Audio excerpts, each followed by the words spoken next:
Well, this week we've been talking about the things that Peter said that we need to rid from our lives. And as I talked last week or Monday, that we don't rid ourselves by simply forbidding ourselves and having a long list of things we cannot do, but rather we rid ourselves of things by simply focusing our attention someplace else. It's not an issue of being forbidden to do certain things as it is to focus on the right things. That if my eyes are upon Jesus, I'm going to make the choices that are consistent with that. And if intimacy with God is a priority in my life, then I will choose the things that lead to that greater intimacy, and I won't allow myself to be bothered or distracted by things that aren't worth it.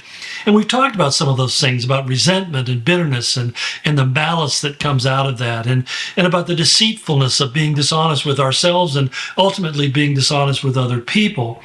And these are tough issues to deal with because, as you know, all of us struggle with them. And the reason, if you feel like, I should say, if you believe that what I'm sharing with you is providing some helpful insight, you have to understand that insight comes from looking inside. So I look at my own heart. I see how I battle these things. And so I understand the conflicts you have. No judgment here, just trying to speak it truthfully and honestly. But at the same time, there are certain disciplines in our life that are worth engaging in. They make a difference, and these are the kinds of things that really change. If we can get past resentments, if we can get past being deceitful and being deceived, then we've really come a long ways. And what we avoid really is the next thing that Peter hits upon, and it's something I know that is really unfamiliar with you. It's called hypocrisy.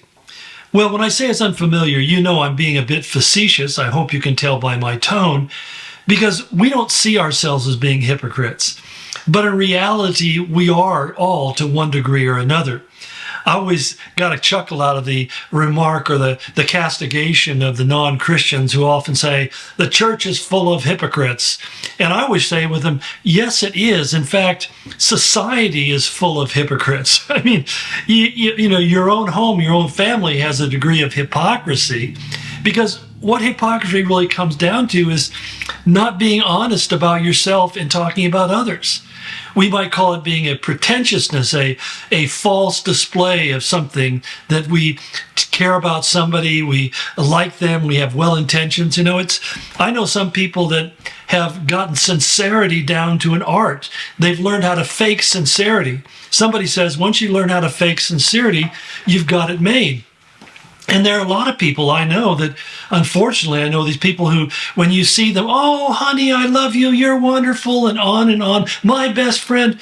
The truth of the matter is, behind your back, they say all sorts of unkind and uncomplimentary things. And as soon as you are not of use to them, they'll dump you like garbage, because they have no interest, they have no concern. You are merely an object for them to utilize to get what they want. And what they don't want is meaningful relationships. And so it's this pretentiousness that becomes really the heart of the hypocrisy. Now, we are familiar with hypocrisy, as Jesus talked about the religious leaders of his day being hypocrites, and that was that they presented themselves to be about having a lifestyle that was not really who they were. That he said outside they looked very holy, they looked very godly, yet inwardly he said they were just ravening wolves, you know, lusting and desiring, and they were greedy, they were after money, and they would climb over the top of one another and even others in order to get to where they wanted to be. That life for the hypocrite is one constant competition. And so they always are presenting themselves in a way that's not really who they truly are. You can't have a meaningful relationship with a person who is a hypocrite.